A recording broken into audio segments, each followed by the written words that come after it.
Nah, di sini cukup mengejutkan ya. Tiba-tiba Ges Khalifah di sini memuji-muji Ahok. Nah, ada apa di sini ya? Ges Khalifah tiba-tiba memuji Ahok. Apakah Ges Khalifah di sini mendapatkan bocoran yaitu Ahok akan menjadi gubernur DKI Jakarta? Nah, kalau kita ketahui juga, yaitu Anies juga ya tidaknya akan dicalonkan lah oleh Nasdem menjadi gubernur DKI Jakarta, dicalonkan pada pilkada mendatang. Nah, pertanyaannya, tiba-tiba Ges Khalifah bermanuver seperti ini. Sontaklah di sini saya sangat terkejut sekali melihat Ges Khalifah di sini tiba-tiba memuji-muji Ahok. Padahal kalau kita ketahui pada waktu lalu itu sangat keras sekali mengkritik Ahok dan bahkan juga membandingkan Anies. Anies lebih baik lah, lebih humanis dan lain sebagainya daripada Ahok. Tiba-tiba ya, Ges Khalifah tiba-tiba memuji Ahok. Dari sini saya langsung berpikir ya, apakah Ahok di sini akan maju di pilkada DKI?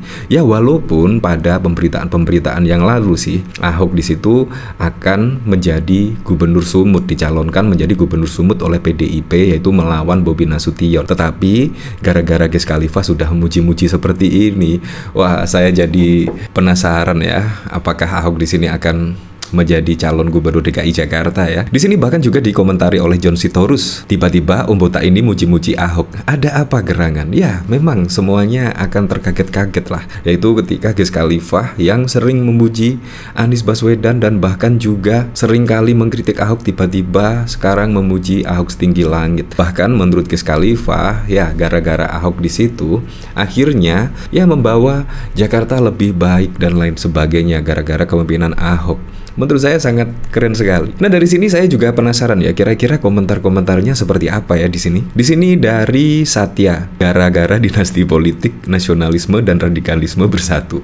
Wah, apakah seperti ini ya? Gara-gara tidak setuju dengan kepemimpinan Presiden Joko Widodo, akhirnya ya sekarang bermanuver juga. Apalagi juga kalau kita lihat PDIP di situ bahkan ya setidaknya akan berada di oposisi atau berada di luar pemerintahan. Kalau kita lihat sinyal-sinyal dari pemberitaan, manuver-manuver dari PDIP kayaknya akan berada di luar pemerintahan dari Prabowo Gibran. Nah, kalau PKS wah, belum tentu. Apalagi pada waktu lalu juga memberikan karpet merah ya ketika PKS mengadakan halal bihalal, tetapi juga Pak Prabowo tidak datang. Nah, di sini dari Hurem wes ngalir. Uhui miduk temennya botak. Hati-hati kata orang tua-tua kampung. Jika seorang tiba-tiba berperilaku baik, di luar kelas iman mungkin dia mau ke Balikpapan. Di sini dari Jaga Alam kelihatannya gegar ya, seperti mulai jilat-jilat ludah sendiri. Mungkin dia mikir junjungannya udah mulai nggak laku usai Pilpres kemarin. Ditinggal parpol pendukungnya, makanya dia mulai ngebusi Anies. Lah, udah bangun dari masa hibernasikah Om Botak? Ya seperti itulah. Nah, jadi memang yaitu Ahok ketika akan dicalonkan dimanapun itu pasti juga akan menjadi pemberitaan yang sangat khusus sekali. Apalagi juga Ahok kalau kita lihat rekam jejaknya pada memimpin pilkada DKI yang lalu misalnya, di situ bahkan ya penuh dengan gebrakan-gebrakan dan bahkan juga perseteruan antara DPRD, Ormas dan lain sebagainya. Karena Ahok menurut saya sangat pemberani sekali ya. Nah, di sini bahkan juga ada berita yaitu yang membandingkan antara Bobi Nasution dan juga Ahok. Kalau kita lihat dari sini misalnya, yaitu ketika sudah tidak nyaman berada di PDIP dan juga ketika Ahok pada waktu lalu sudah tidak nyaman atau mengundurkan diri di Partai Gerindra, menurut saya itu sangat bagaikan langit dan bumi. Nah, pada waktu lalu kan ketika Bobi Nasution misalnya padahal sudah dikasih rekomendasi oleh PDIP Perjuangan dan akhirnya menjadi wali kota Medan. Di situ bahkan juga yang mengasih rekomendasi adalah PDIP. Tetapi ketika bermanuver bahkan juga tidak ada surat pengunduran diri dan lain sebagainya. Entah dibiarkan saja begitu saja. Seharusnya kan bilang baik-baik, berpamitan. Ya minimal seperti pada saat mendaftar, ketika mendaftar di PDIP pada waktu lalu. Di situ juga baik-baik datang mendaftar. Seharusnya ketika meninggalkan, seharusnya juga ada surat pengunduran diri dan lain sebagainya. Sangat berbeda dengan Ahok di sini. Nah, di sini keputusan wali kota Bobi pindah ke Partai PDI Perjuangan ke Partai Gerindra menjadi sorotan. Tak sedikit yang membandingkan adab menantu Presiden Joko Widodo itu dengan Basuki Cahayapurnama. Sebagai informasi, Bobi Nasution dipecat oleh PDIP gara-gara mendukung Prabowo Subianto dan iparnya Gibran. Padahal jelas-jelas partai yang dipimpin Megawati Soekarno Putri itu mengusung Ganjar Pranowo dan Mahfud MD sebagai capres-cawapres Pilpres 2024. Sementara itu, Ahok justru memutuskan mengajukan surat pengunduran diri dari Partai Gerindra pada 2014 silam. Kala itu, Ahok secara tegas mengungkapkan alasan ia mundur dari partai yang telah membesarkan namanya, yakni karena perbedaan pendapat terkait undang-undang pemilihan kepala daerah atau RUU Pilkada. Kini Ahok sudah memutuskan bergabung sebagai kader PDIP, sedangkan Bobi Nasution justru memilih sikap kebalikan Ahok, yakni bergabung dengan Partai Gerindra. Keputusan keduanya saat berganti partai pun disorot oleh pegiat media sosial Jon Sitorus.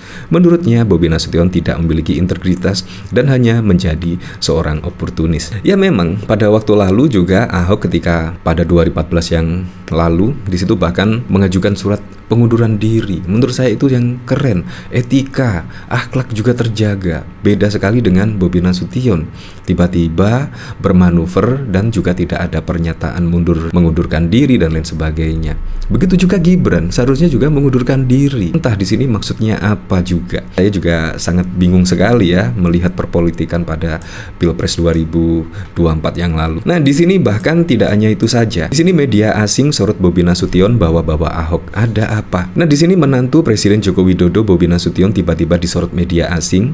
Ini terkait langkah politik dirinya yang mencalonkan diri sebagai Gubernur Sumatera Utara melalui Partai Pertahanan sekaligus Presiden RI terpilih Prabowo Subianto Gerindra. Menantu Presiden Joko Widodo Bobi Nasution akan mencalonkan diri sebagai Gubernur Sumatera Utara sebagai bagian dari Partai Gerakan Indonesia Raya yang dipimpin oleh Presiden terpilih. Pilkada bulan November nanti akan memperlihatkan potensi dia berhadapan dengan mantan partainya, Partai Demokrasi Indonesia Perjuangan, dan kandidatnya Basuki Cahayapurnama yang juga dikenal sebagai Ahok. Tambahnya dalam artikel berjudul Jokowi Soon in Law Bobi Nasution for North Sumatra Gubernur Election Under Prabowo Gerindra Party. Wah, apakah di sini memang Ahok di sini akan dicalonkan sebagai Gubernur Sumatera Utara ya? Wah, di sini sungguh mengejutkan sekali ya. Di sini bahkan juga masuk ke media asing. Apakah benar-benar seperti itu? Wah, gue mengejutkan sekali kalau memang benar-benar seperti itu. Berarti Wiz Khalifa di sini ya. Nah, saya kira di sini Wiz Khalifa memuji-muji Ahok. Ya, kemungkinan ada bocoran lah kalau Ahok di situ akan menjadi Gubernur DKI Jakarta. Tetapi ya kita lihat sajalah besok. Kemungkinan setelah Rakernas PDIP pasti juga akan mendapatkan lah bocoran sedikitnya, yaitu yang berkonsentrasi pada pilkada mendatang, pilkada serentak 2024. Ya, saya berharap sih semoga saja partai-partai memajukan nama-nama yang benar-benar kompeten, yang benar-benar ya bisa mendengar aspirasi dari masyarakat, bisa memajukan daerah-daerahnya. Menurut saya itu yang paling penting untuk menjadi calon kepala daerah pada Pilkada 2024. Dan semoga saja masyarakat memilih pemimpin itu melihat dari track recordnya, melihat dari rekam jejak, pengalaman kerja, dan lain sebagainya. Karena itu menurut saya yang paling penting. Ya, tapi menurut saya semoga saja di bawah kepemimpinan Pak Prabowo Gibran bisa merealisasikan semua program-program dan janji-janji kampanyenya sehingga bisa dirasakan manfaatnya langsung oleh masyarakat.